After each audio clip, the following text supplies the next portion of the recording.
To me, I feel like it's almost not being an adult to have this big daddy in the sky that you're saying, tell me what's right and wrong. I feel like we have to be adults and take responsibility for the world. Welcome to Voices of Deconversion. We share the inspirational stories of deconversion told by former Christians who are now atheist or agnostic. Our stories remind us we're in it together. They encourage us as we discover who we are and help us to embrace who we become. Now here's Steve with today's guest.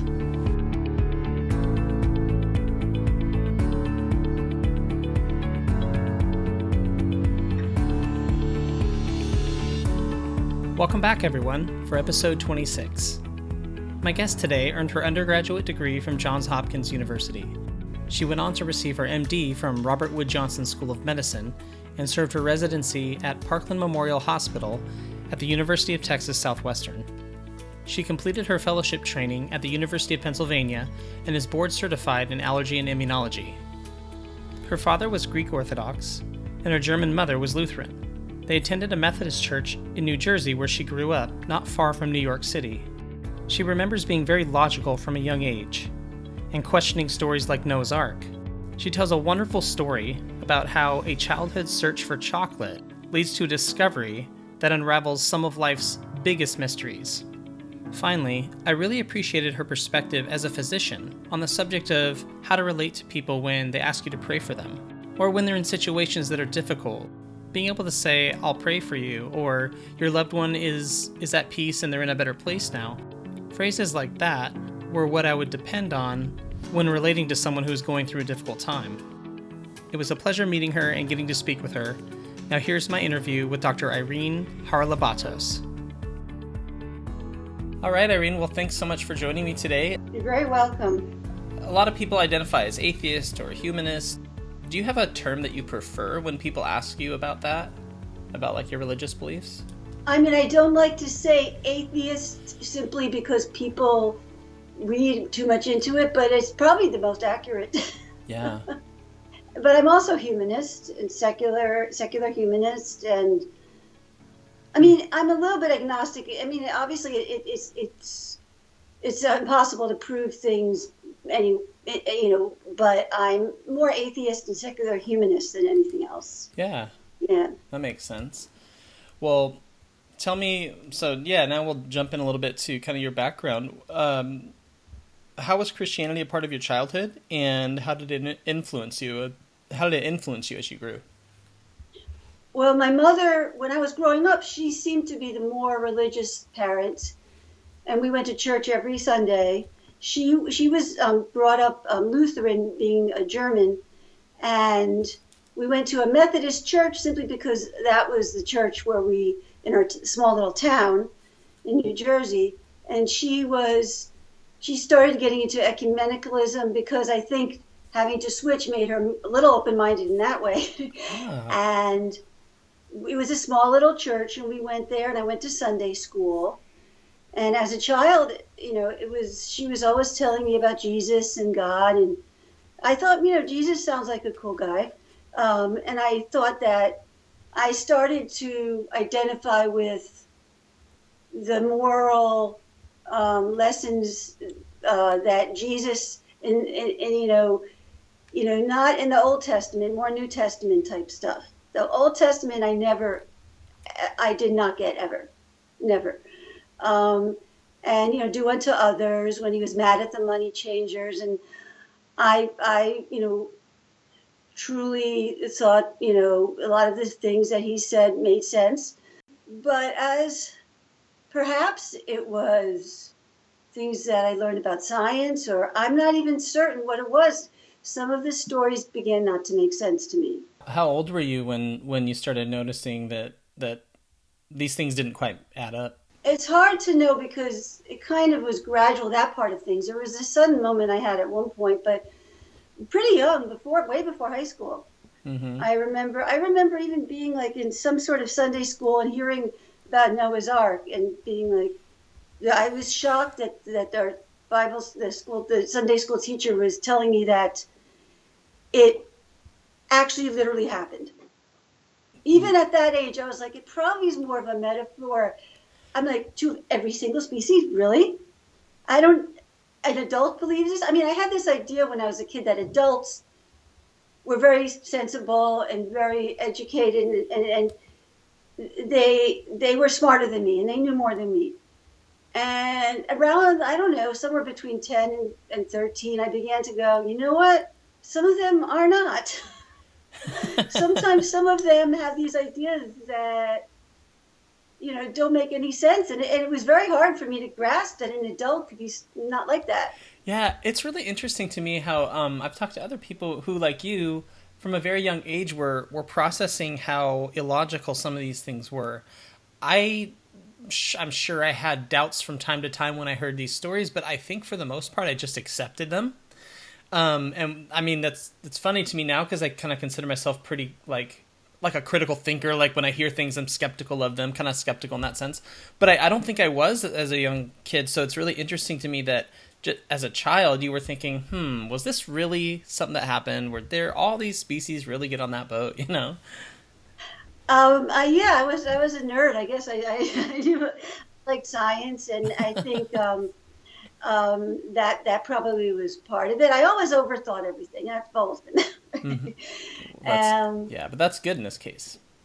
Yeah. I mean, right. It's not good in every case, but I just I really was. I was a very good, obedient child, and I thought adults knew everything, and I really got into the morals that my mother taught me through Jesus, and everything that he did in being a good person.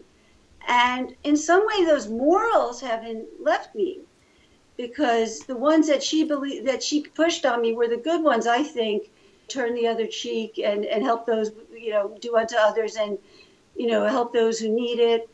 And I really was moved by that. Yeah. But when I began to hear her talk about him talking to his father on the cross and the whole crucifixion thing, it was disturbing to me that he's dying for so long, and it was so horrible. It's it's a torturous death. Torture is something it's something I don't like watching movies with that torture in it. Like the movie about his crucifixion that Mel Gibson did or whatever. No way. Yeah, that was gory. Oh, yes. And I was a very good kid, and I always believed adults. And I remember around Christmas time was the big thing every year. My mother was so into Christmas. And it was all, December 1st, we had a little advent calendars, and I had a dollhouse I was allowed to play with only in December. And then they put it away. I'm now thinking, boy, that was wasteful. But I got so excited, and it was a magical time of year. It really felt magical. And I remember thinking, how could he get to all the houses, Santa Claus? I don't see how but I said, don't put it out of your mind, Santa Claus. It has to be, because your parents are telling you, adults are telling you this. How could it not be? And every time I had doubts about Santa Claus, I said, well, parents are telling, it has to be.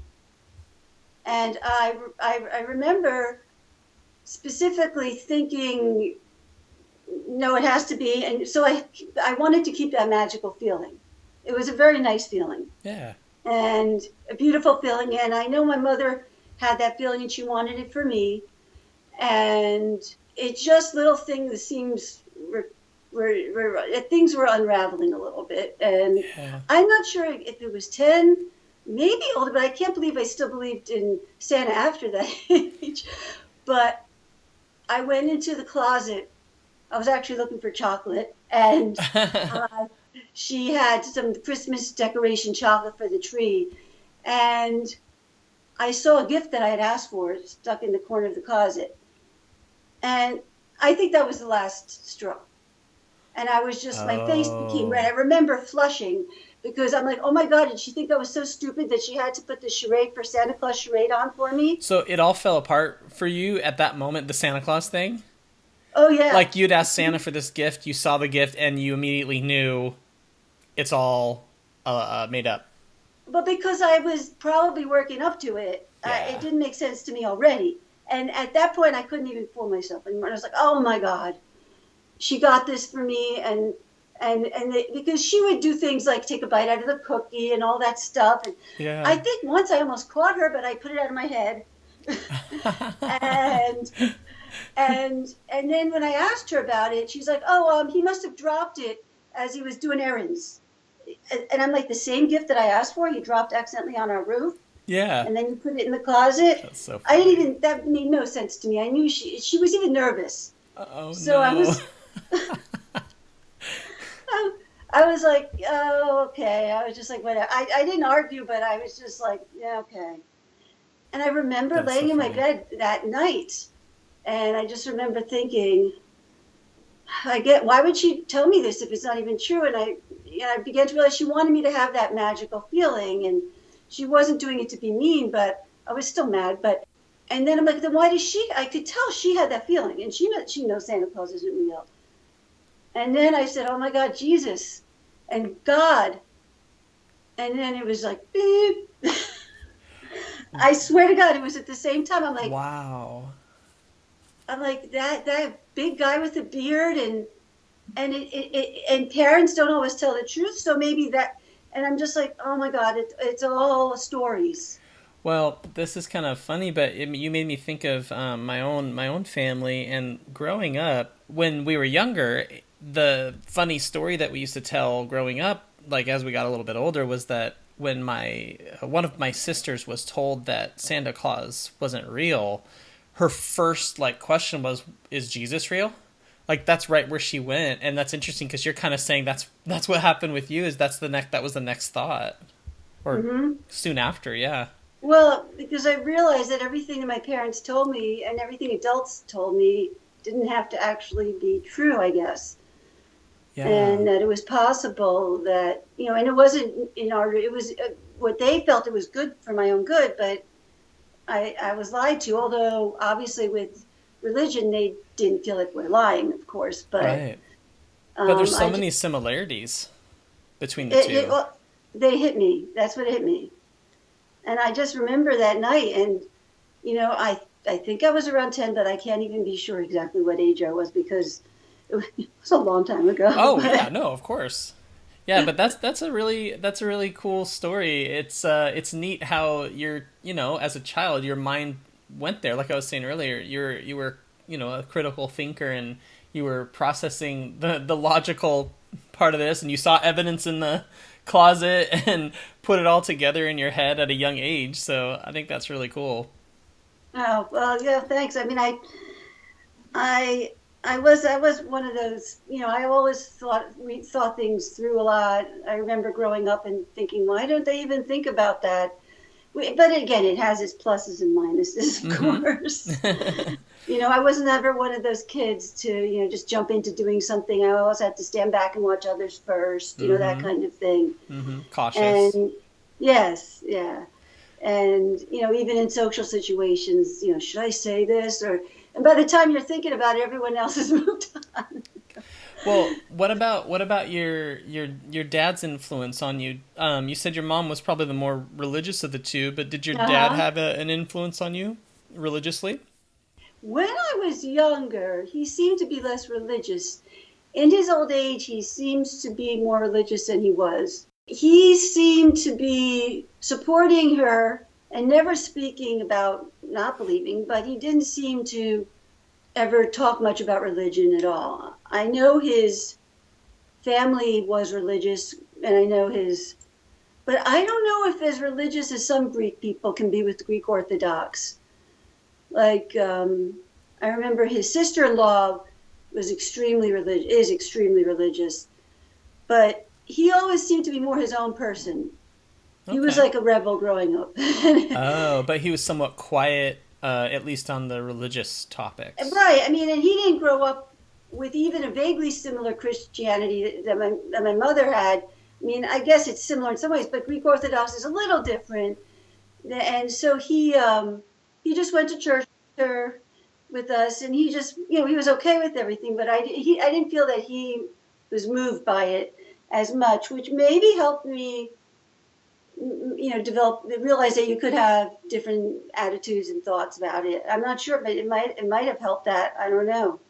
Well, and because of when you started to doubt, your faith probably didn't have a whole lot of time to like change or develop. Like, as you know, a lot of people as they get into their teenage years and older, their faith, in certain words, I guess, starts to mature or becomes more of a personal thing. But it never probably got to that point, I'm guessing, or did you? I don't know what you mean by personal thing. I mean, I did feel that for me, some of the guidelines, the moral guidelines that my mother talked about Jesus having were meaningful personally.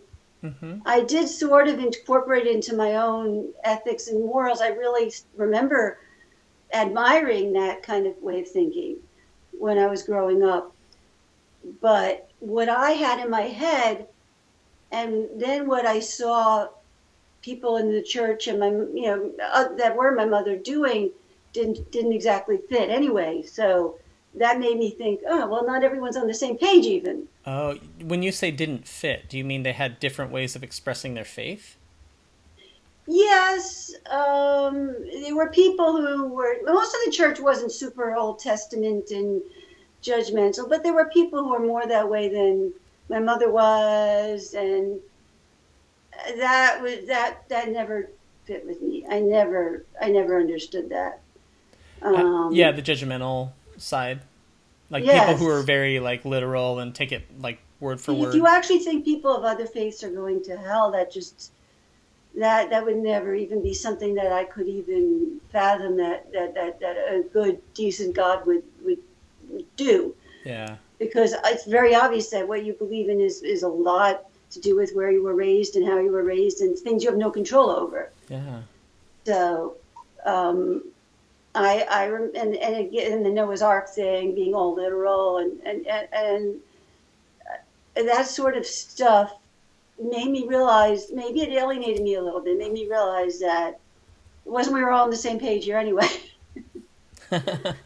So if they weren't all on the same page, I can make my own page. Yeah. So you had some freedom because of kind of what you were observing. You felt free enough to be able to question things. Well, did you express these doubts after you kind of had that moment where you were thinking to yourself, lying in bed, like, I don't know, I don't think this is true? Yeah, no, I don't. I did, but I don't think immediately. And maybe within a couple of years, but not right away, because I didn't think that they would. I thought my mother would be upset by it. Yeah, I was right. She wasn't upset, like mad at me. No, but I knew she wouldn't. She had a kind of like a, I don't know, distant cousin who was a Catholic priest, and he was over and she had him talk to me because I did mention I had doubts. I didn't say, yeah, there's no way. I just said I had doubts. I wanted to break it to her like gently. Yeah. And he sat me down and he told me the story of if you found a watch in the deserts, you would have to believe that it was made. And I didn't have an argument for him, but it just felt wrong. It didn't make sense to me. I mean, I understood his point, but I'm like, that doesn't prove it. It just didn't feel like that proved everything. And yeah. But I remember her always wanting me to believe more. And she died in 2011. But even up until then, she was giving me things to read. And when my kids were little, she took my daughter aside and read the Bible to her. She snuck it behind my back. Oh, yeah, that's always controversial when grandparents do that. Oh, yeah, but I didn't want her to, but I didn't worry too much because my kids are both non-believers. So I knew that. And I never told them what they had to be, of course. But just from me talking and I maybe just from what they've learned in life and not having someone constantly, talking to them about religion, they both, feel that neither of them are religious at all of our kids. Did you have any siblings growing up? I have my sister, yes. Okay. And what was And her, yeah. Go ahead, sorry. I didn't talk to her a lot um, about religion and my beliefs, although I think I told her that Santa Claus didn't exist. Oh, you broke the news. Yes, so And I she probably shouldn't have done that. Yeah, kids do that. She still says, and you told me, I'm like, I'm sorry. Still holding it against you all these years later. Yes, she's 47. I'm like, I think you can get over it. You're like, come on, it's time. Yes, yes, yes. No, but no, she mentioned it only rarely, but it was Yeah, funny. But that's funny. so, and I don't know that she was even as religious as me growing up, but I don't think she also went the other way as I did in the same way either. I Okay. feel like she went with religion and did what her parents wanted, but it wasn't very meaningful to her, and she wasn't very religious. But she didn't do what I did and have develop a whole new belief system, or have certainty that God couldn't exist. Yeah. I don't think she believes in God now, but I can't be 100% sure. I don't think so, but she's very spiritual. She moved out to California, and she likes to be very spiritual and very much into a non-traditional sort of almost religious, but not entirely sort of belief system. I don't Yeah. think she actually believes in God, but I think if she's not as far as I am, I don't think. Yeah.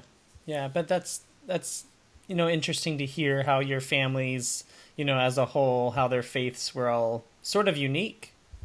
Yeah, Yeah. well, knowing people well, you can know the nuances, and well, it was more the nuances in our family because both kids ended up not really being religious, and the Yeah. parents, but but yeah, and interestingly, when I met my husband, we didn't even talk much about religion, and I knew that he was from a Jewish family, and I grew up with a lot of Jewish people, and it didn't mean any much to me, and I think only through the years did I learn that he's an atheist. Oh my gosh, that's really funny. Yes, Well, he's not, he doesn't, write about it or lecture people or anything, but that's how he feels. I think a lot of people are that way, whether they're religious or not. I think a lot of Yeah. people just it's personal. They keep it to themselves. It's not something they care to talk about. It's a controversial subject, so I think a lot of people don't want to talk about it. Oh, well, yeah, it's hard. And I'm going to be very honest. I mean, I'm not totally out of the closet as far as my atheism at work. I mean, I think I've given people hints, Yeah. and I've talked against fundamentalism when we talk about politics and stuff. Yeah. But I haven't truly, said I'm an atheist at work because I know it would not be taken well by certain people, Yeah. and I feel bad because I know some people at work admire me and like me, and I think if they knew, that might change their mind on what an atheist can be.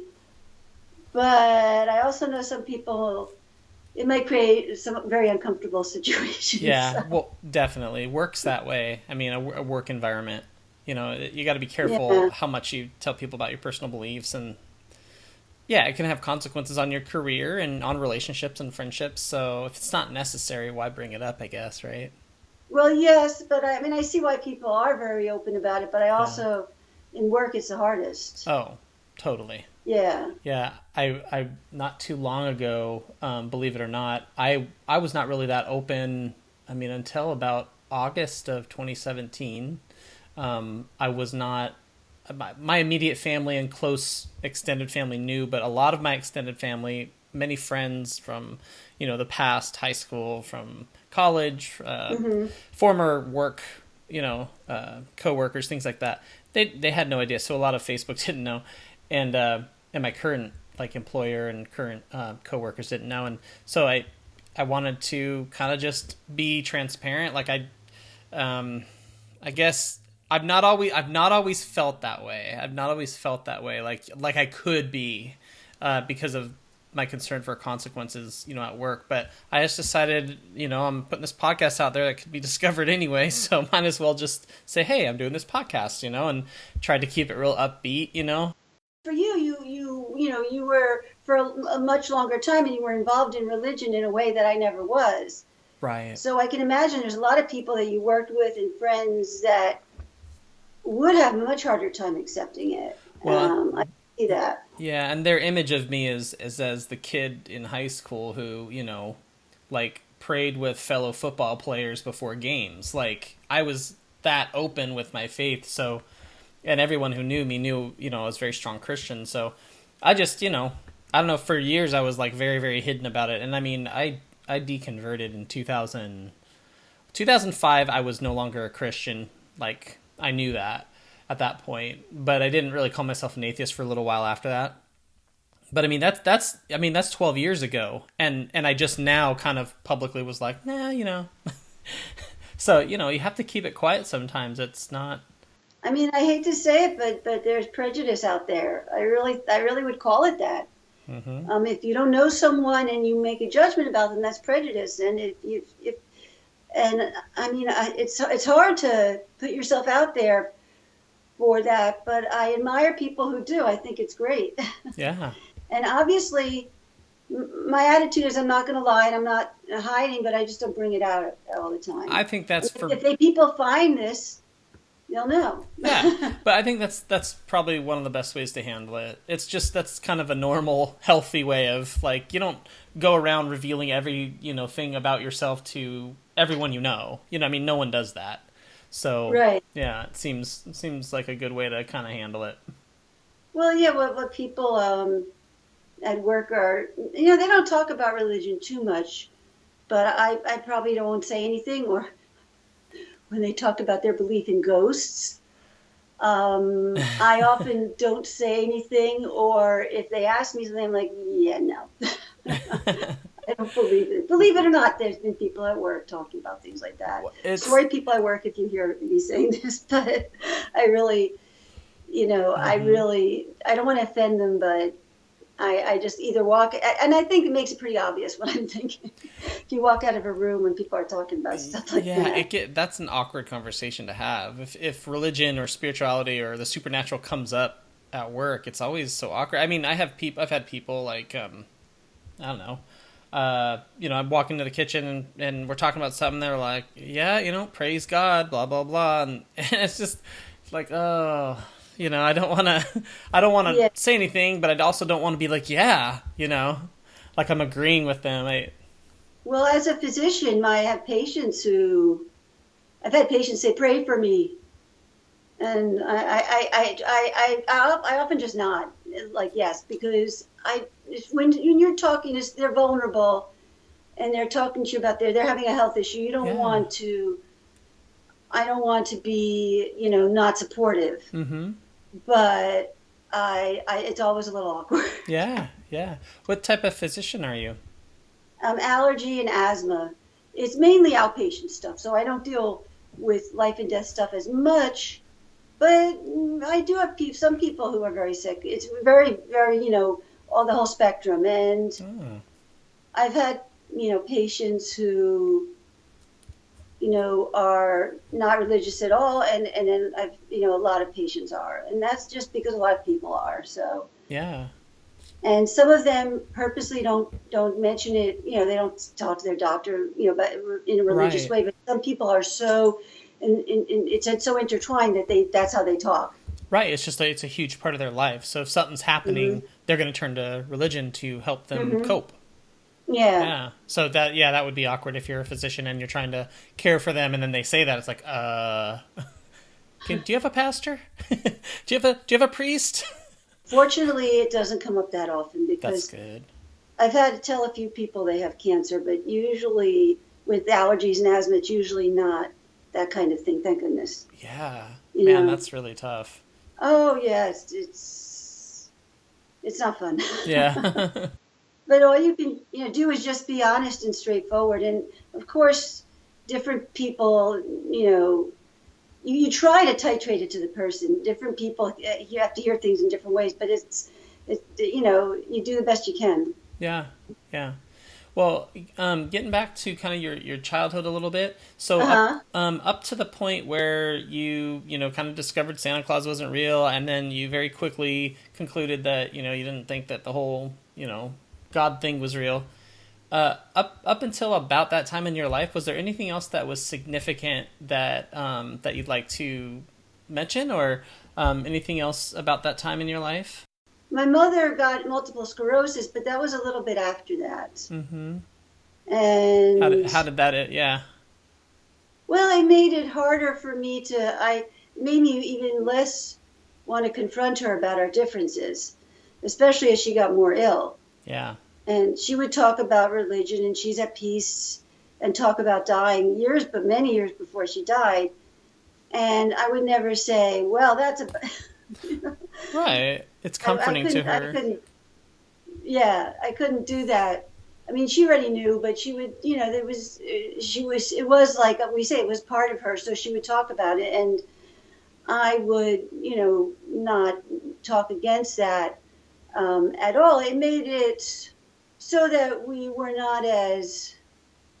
didn't have as much a dialogue as we could have, I guess, Yeah. about things. But not that I think I ever would have changed her mind anyway.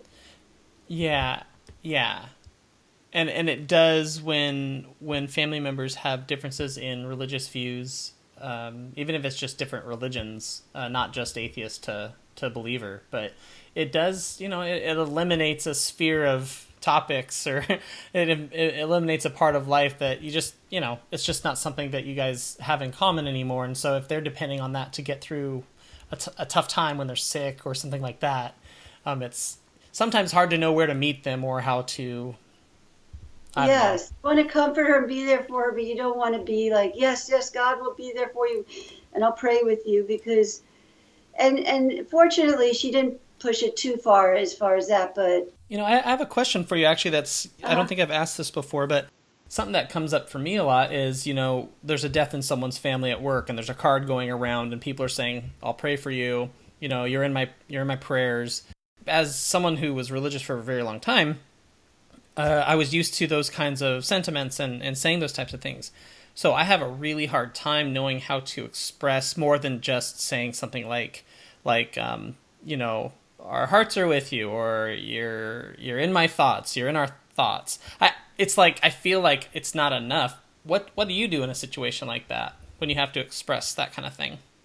I guess I'm the weirdo that says something like my heart is with you, and you're That's my not weird. God. That's the type of thing I say. That's all I know to say at that point, I mean, to me, I mean, to tell someone that you're on their side and you're caring for them and thinking about them, to me, that's meaningful. But I know Yeah. what you're saying. I mean, it's not, for someone who's religious, that's not on the same level. But Right.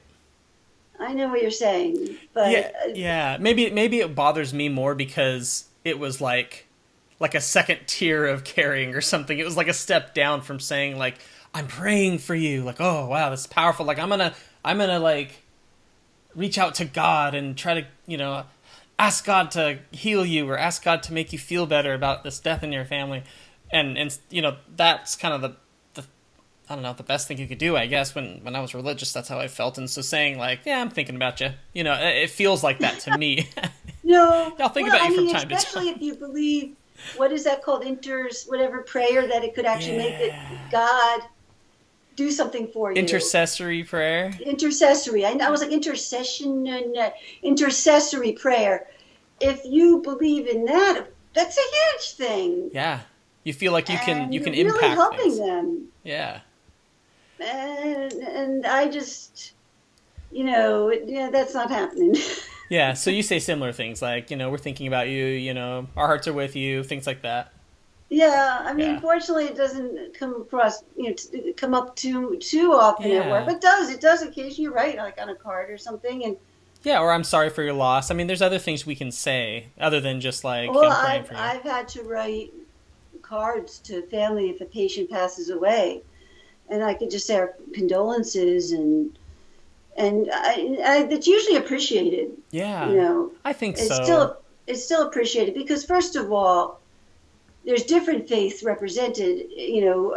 Our practice, the partners are of the Jewish faith, and then there's, obviously people are Christian, and so they understand if I'm not super specific anyway. So hopefully, I mean, I think that sending a card in itself is nice. So I'm hopeful that they are not expecting more than that. Yeah, no, and I think in a professional setting, it's probably easier to keep it on Right. that level. It's not as, but if it's a close friend or a family member who's experienced a loss of some sort or a difficult time, I think it would that's when it gets a little bit more tricky, I think, or it could be. Yeah, Maybe. I know it. Yeah, I don't know. And then now as I'm talking to you, I'm thinking like, oh, maybe it's just a hang up I had because I was so religious, that I, like we were saying, it feels like it's a step down or something, but no, you don't I feel that know. way.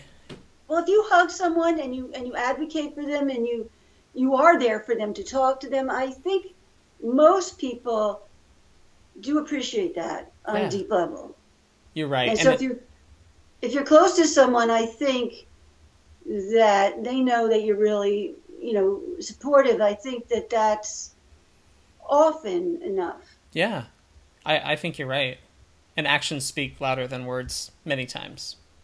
Exactly.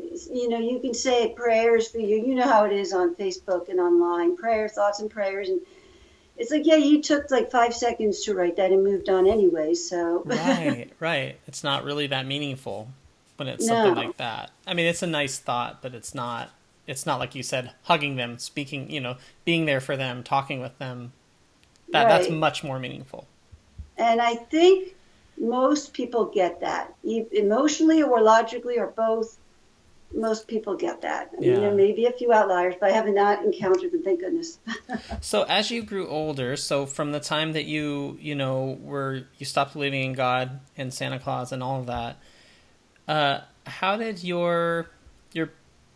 how did you navigate through, I guess, junior high, high school, young adulthood? I like to think I've maintained that sort of moral outlook, but more philosophically. And there is a whole, host of philosophy out there that you can rely on. But, when you're younger, I wasn't reading everything. But I feel like when I've looked at things since then, it's a similar thing. I've just my own internal sense of morality and humanness and my empathy, and I've developed a feeling of what's right and wrong. And it's not different than when I was religious. It's that same feeling of do unto others, some of the things Jesus, supposedly said. I really feel that those are good ideas, and I've maintained that as my ideal of the way people should be, Yeah. and what's right and wrong. And I like to think that I've always, had a sense of morality, and hopefully, gone by that code for most of my life. Uh-huh. It helped. My politics kind of always was there, but it became much more fleshed out. As far as my idea of that, we should be good to each other, and we should care for the less fortunate, and that we should negotiate and not have a war. Things of that nature. They've always been something internal to my sense of who I am, I guess, or Yeah. of what's right and wrong. And I feel like I kept that. Yeah, and I hear a lot of people say that really it's almost like they were moral. It wasn't the religion that made them moral. They've always been that way. Hmm. They've been a good person their whole life kind of thing.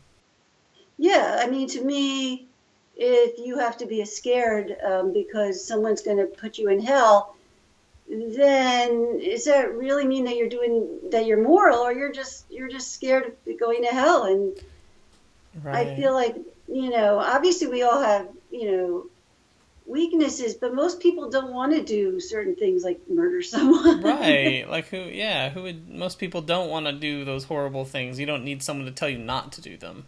Right, right. I mean, I feel as if empathy and morality is taught to children by the actions of the parents. I mean, I know that's a little bit of a cliche, but I hope I've taught my kids that way through the way I've acted and things I've said. Of course, I talk to them about it too, but also through my actions. If you see your parent ignoring someone who is asking for help, if you see your parent lying and saying one thing to one person and one thing to another, you begin to think that's the way things are.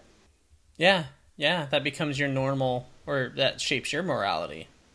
Oh yeah, Yeah. yeah, and I feel like I didn't model that for my kids. I modeled more someone who has a certain way that you believe people should act, Mm-hmm.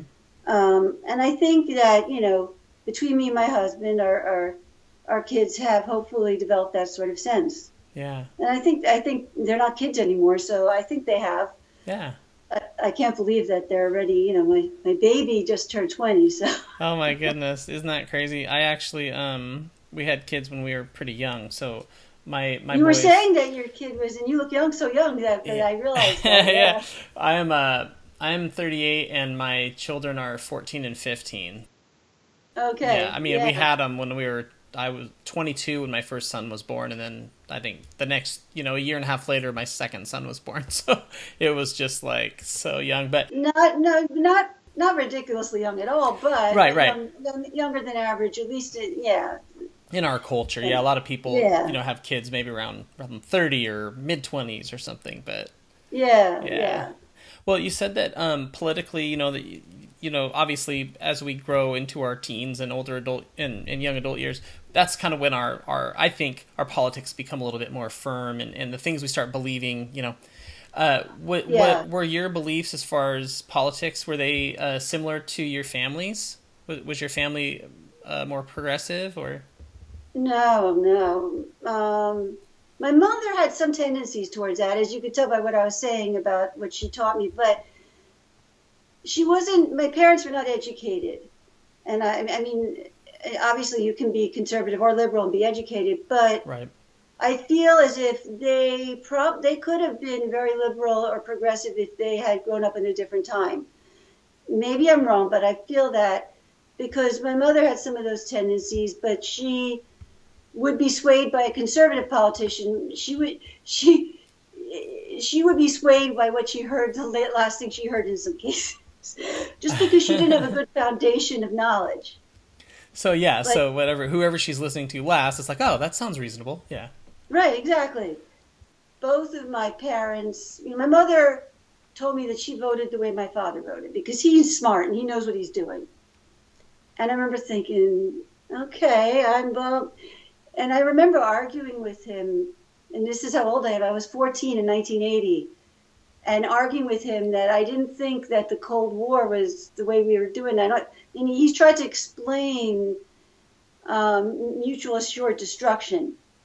And I remember Oh saying, my that sounds goodness. mad, but I didn't say that, but that's what I'm thinking. No, I Mutually remember assured thinking, destruction. that's the theory that, well, if we both have a lot of nuclear weapons, then we'll have peace. Because then we'll both be afraid of each other and we won't bomb each other. And that's the safest way to be. And that's what he was trying to convince me. Wow. And I'm like, that sounds backwards to me. And I remember feeling the power of the Reagan Revolution, like, because you probably are too young, but I remember at that time feeling like that's what's going to happen. He's going to be elected because his way of thinking, like on family ties. What's his name? Alex, Michael J. Michael J. Fox's Fox. character was like that. And that was a cool way to be. Like, I'm conservative. I'm not a hippy dippy, old fashioned 60s person. And I remember almost getting a little bit of it. And I don't remember if I ever voted for Reagan the first time. I might have. I don't think so, but my husband said I told him once I did, and I'm thinking maybe I did. This is how old I am. I don't even remember my first vote who I voted for. Most of my life I voted Democratic, but maybe then I might have been swayed a little bit. Mm-hmm. But I still had, I thought, well, Jimmy Carter seems like a good guy. I liked what he said. I felt bad for him because he was made fun of kind of near the end of his administration. He was thought of as, oh, he's so weak and old-fashioned and no one And I think he's grown in stature since his presidency. And I think Yeah. the fact that they didn't have any wars during his, there's certain things that you look back, well, it wasn't his, and I think we've realized that, there was a concerted effort to make him look not good and to work against him Yeah. on the part of the Republicans. I think so anyway. Oh yeah, and it happens a lot. I mean, especially now. I mean, on both sides, but certainly the Republicans seem to be pretty darn good at They're more vilifying successful at it, that's for sure. yeah, they pick a narrative, and whether it's true or not, they just stick with it, and they just like ram it down people's throats day after day on the news. Until people go, yeah, I don't trust that Hillary Clinton. She's a crook. And you're like, where did I hear that before? Yes, exactly. And you hear it enough, and for some people, I guess it becomes reality. I mean, there's a lot we could talk about with, the way they demonized her. Oh, totally. Yeah. Yeah. It's a different the seeds of what's happening now. Where I remember seeing them in the 90s with the way Congress was and Newt Gingrich and everything, but it's definitely, it's come to fruition what they were trying to do, unfortunately. Yeah, it's crazy. Yeah. So so it sounds like your dad was pretty conservative, and then your mom sort of followed along, but didn't really have a real strong viewpoint as far as politics. It's weird because my father's still living, and he's 86. He liked Trump, but he's pro-drug legalization. He wants everything organic, although now I've seen a lot of the conservative talk show people are getting into natural and organic and don't believe your doctor, just do these herbs. Like Alex Jones and Alex Jones, and all of them are like, it used to be more of a progressive type thing to be into herbs and vitamins. Yeah. I think it's now there's another side to that too. I think it comes from both now too, though. It's interesting. Yeah. Oh yeah. They're the survivalist. Don't trust your doctor. And I think Alex Jones even sells supplements. I know he does on his show. And that's funny. Oh yeah. He's a bit of a. Isn't he kind of the racist guy, or? Yeah, he's pretty racist.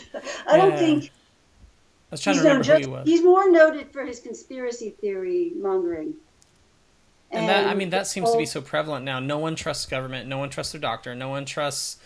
I mean, it's like any authority, the news. They don't trust the media. I mean, any authority or any expert, scientists. I mean, it's like I feel like a lot of conservatives, they just don't trust leadership, right. or and I'm not saying that it's totally unwarranted. Certainly leadership's let us down in various areas of life, but I agree. it seems almost too far.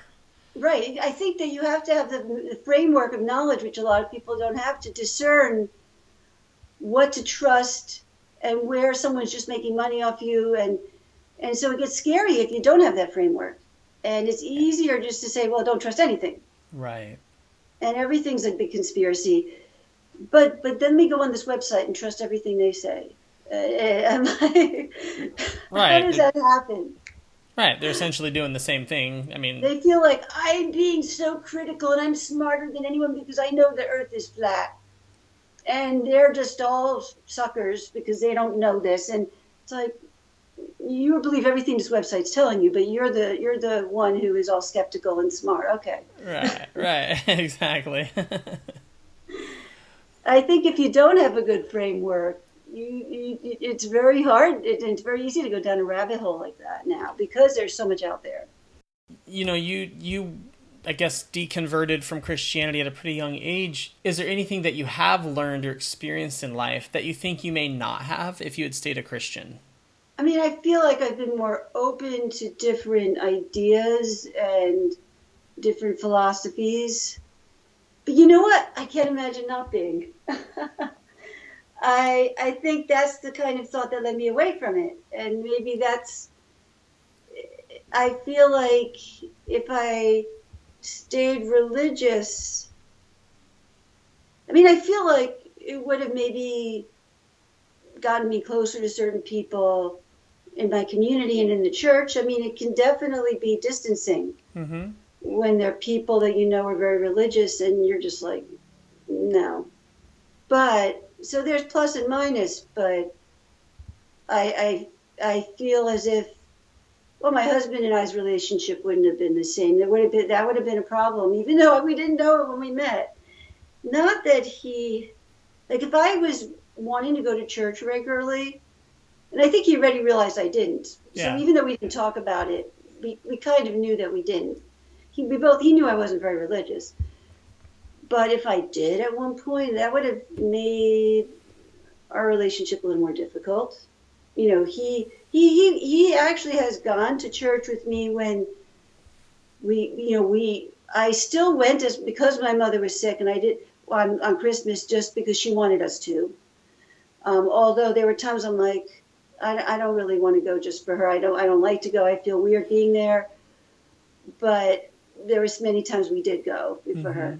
And then because of my father recently got married, last year, and we went to the church for that. I think that's the last time I've been in church. It was May of 16. And my husband's always happy to come with us. Yeah. So he's not super anti, but I still think it would have been uncomfortable in our relationship. Yeah, yeah. Well, and like maybe the relationship wouldn't have developed the way it did if you were super religious or something. Yeah. Yeah. But it's a hard question for me because I'm trying to imagine me, but religious, and it's like it just didn't happen. Yeah. Yeah. Some of these questions I ask, I have to try to adapt them to people's situations, and some are better than others. And this one, I mean, to me, it seems like you were who you were from a very young age, and that stayed kind of true, through the years. It seems. Yeah. Yeah. Well, one thing I like to ask is, a lot of times it has to do with like, okay, well, I like to ask, what about you stayed the same through your deconversion till now? No, you didn't have a real huge change in who you were. You weren't Christian for 20, 30 years and then deconverted. But nonetheless, from the time we're young until the time that we've grown, there's always something about us that is a positive thing that stays the same, that we can kind of look back and see. It's like a thread that kind of carries through. What would be the thing that you would say is that thread for you that stayed the same through all those years?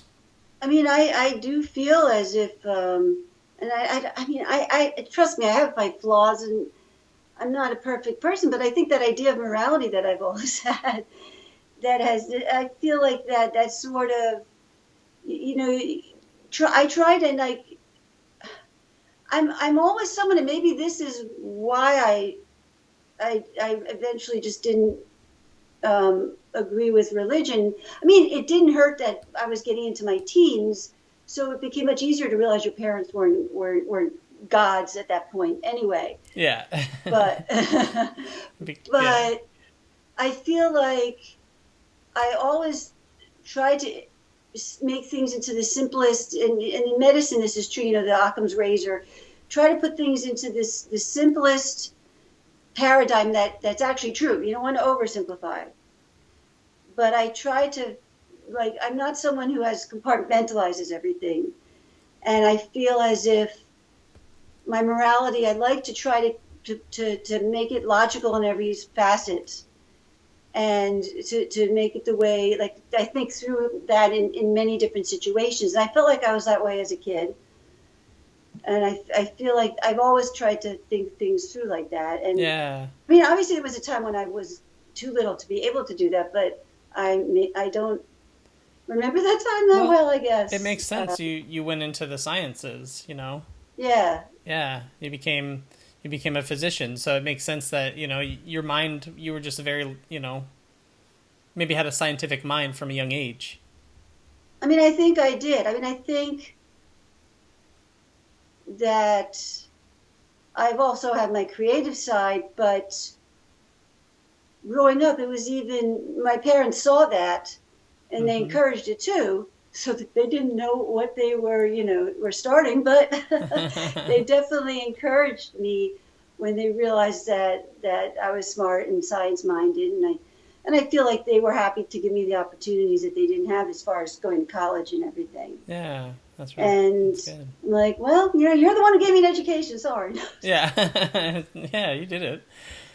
Because, even though it started very young, I think, and my education had something to do with it, because there's a certain way you're taught to think when you go to different, math and science and even humanities, and just thinking that way. Yeah. And to me, that's the way that made the most sense to think. And going to church and having a totally different way of thinking, or not thinking, to me, I'm sorry, but it just didn't sit well. Mm-hmm. Well, what do you like best about being an atheist? Well, I feel as if it gives you a freedom. I mean, I'm always willing to accept a belief if it makes sense to me. I'm open-minded.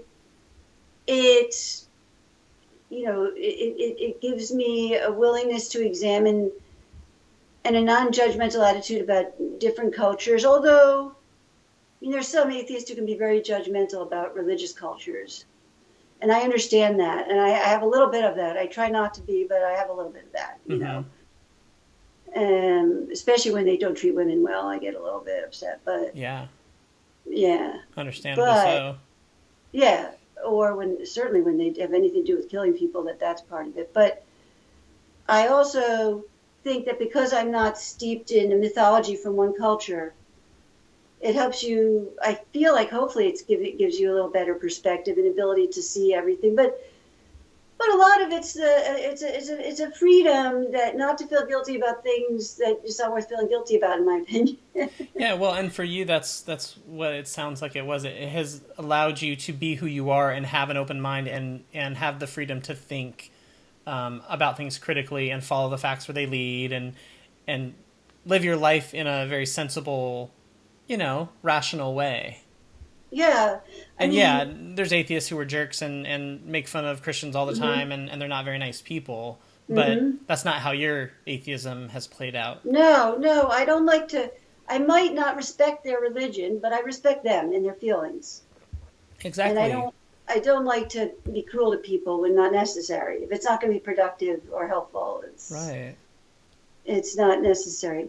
I mean, it's nice when you're not religious. I don't feel there's anything wrong with cursing. It was, I try not to do it at work. And when my kids were little, I didn't do it as much.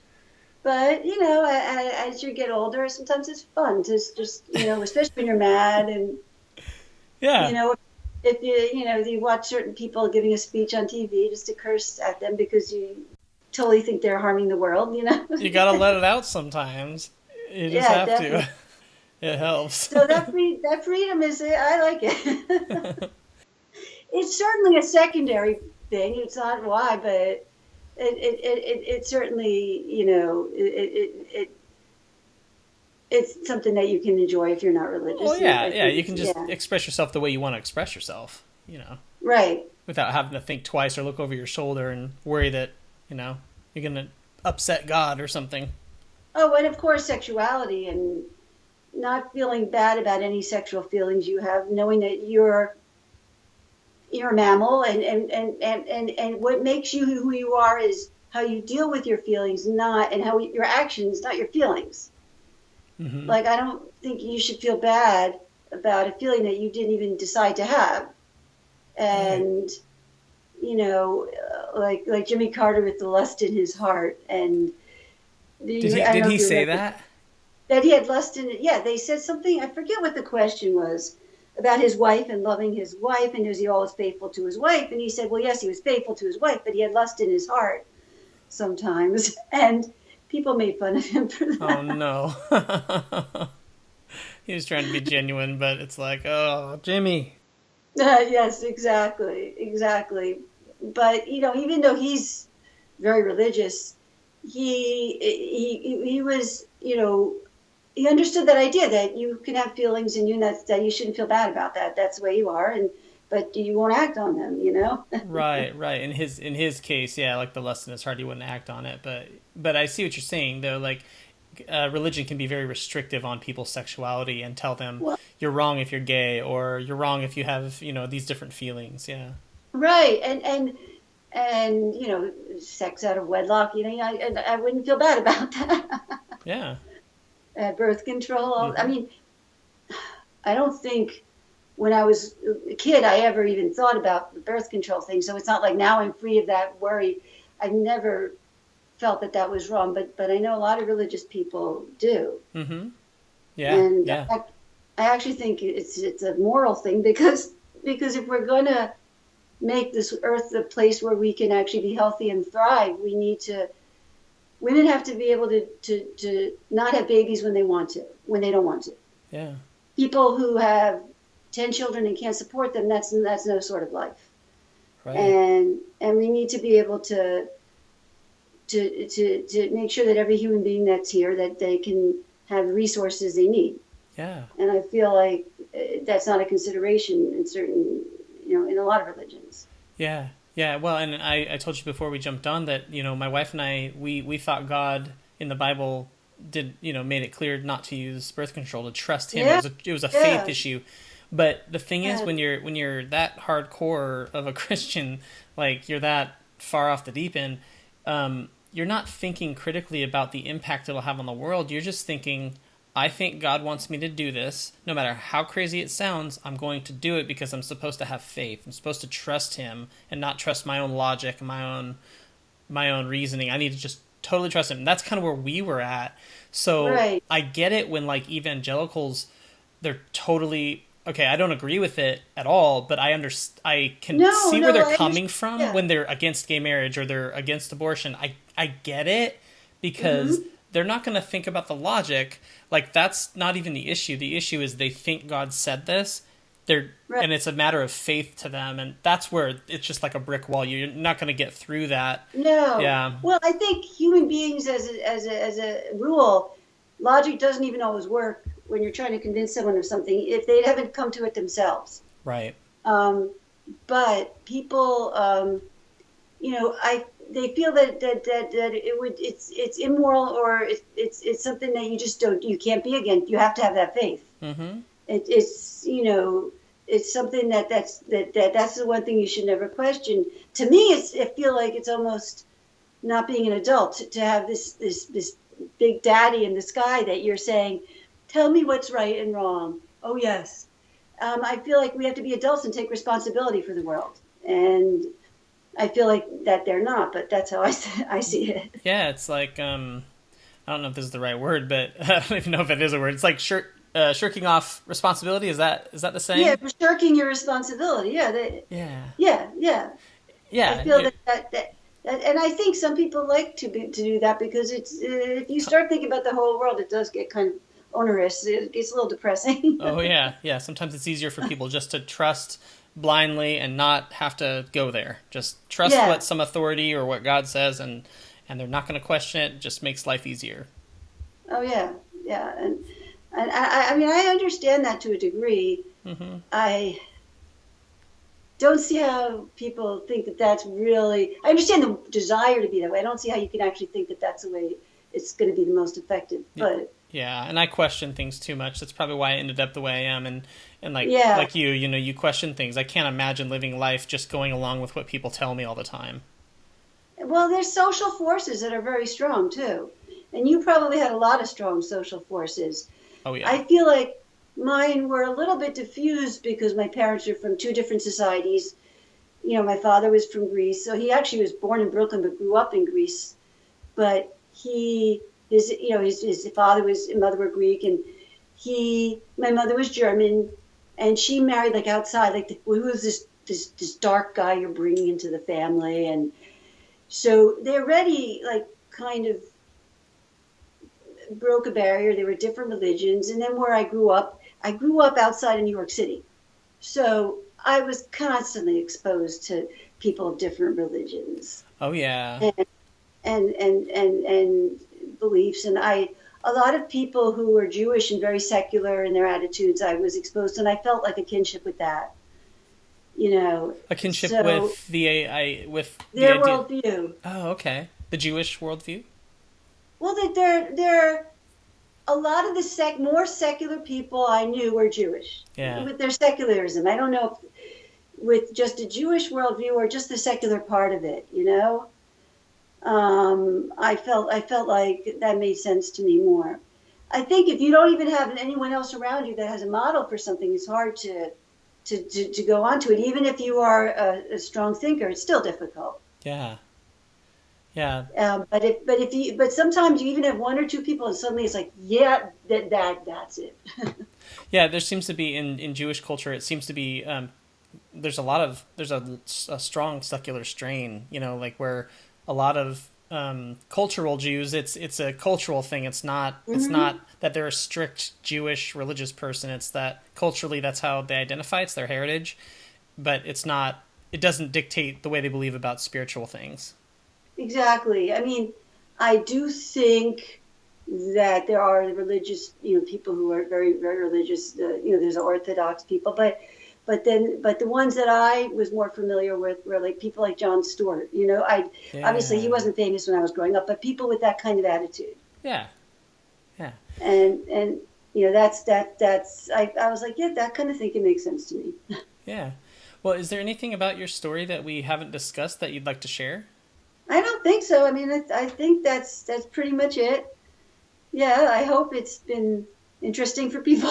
Oh yeah, of course. And No, I always love everyone who comes on. Everybody has a unique story, and I always really enjoy hearing the differences. And I haven't had a chance yet, but I should listen to some of them. I assume they're all available. Oh yeah, yeah. You can go good. like I don't know what kind of if you're iTunes or if you have like an Android or something, but it's on many different podcast apps like Google Play, Stitcher, TuneIn, all a lot Podcast Addict. There's a whole bunch of different ones, but it's out there, so you can find it that way, or you can listen on the website for people who just want to do that. So yeah, I quickly went to your website, but I didn't really peruse it thoroughly, but just skimmed the main page. Yeah. So I could definitely go through that. Yeah. I created the podcast to really encourage, as I was telling you, to really encourage, people who are deconverting from Christianity and maybe they feel isolated or alone. As someone who has been, a strong, independent thinker and an atheist most her life, what encouragement or piece of guidance would you give that person who's just deconverted from their faith? There are other people who feel the way you do. There are thousands and thousands and thousands, and even in your community, there are likely some. Even if you live in a religious community, if you live near a big city in the United States, guaranteed huge numbers of people who feel the way you do.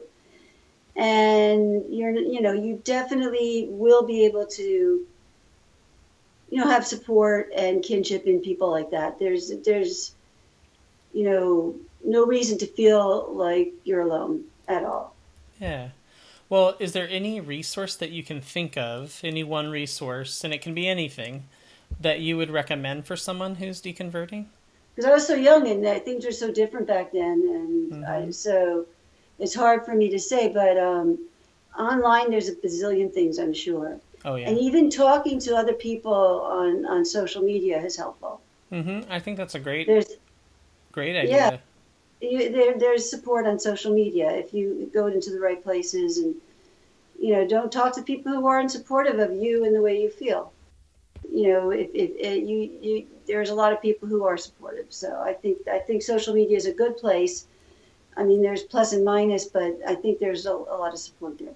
Yeah, absolutely. There's lots of atheist groups and atheist people on Twitter and Facebook, and I'm not on like Instagram or Snapchat or anything like that, so I don't know about those, but I'm sure it's the same. I'm sure there's lots of people who are... I know on Instagram. Snapchat I'm not in with much either. So. That's like young teenager stuff.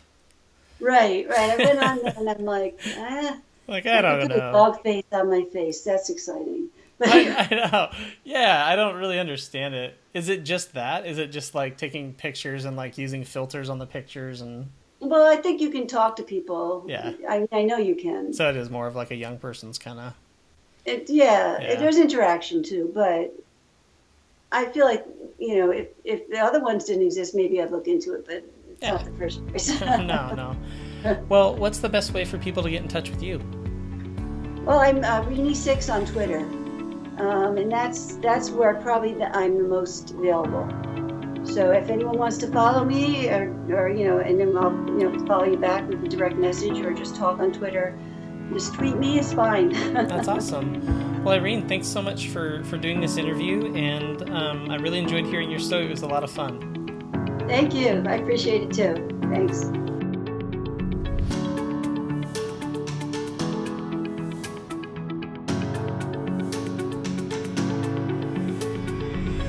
Thanks for listening to Voices of Deconversion. Be sure to join us next time by subscribing to the podcast. If you have a deconversion story you would like to share, email us at steve@vodpodcast.com.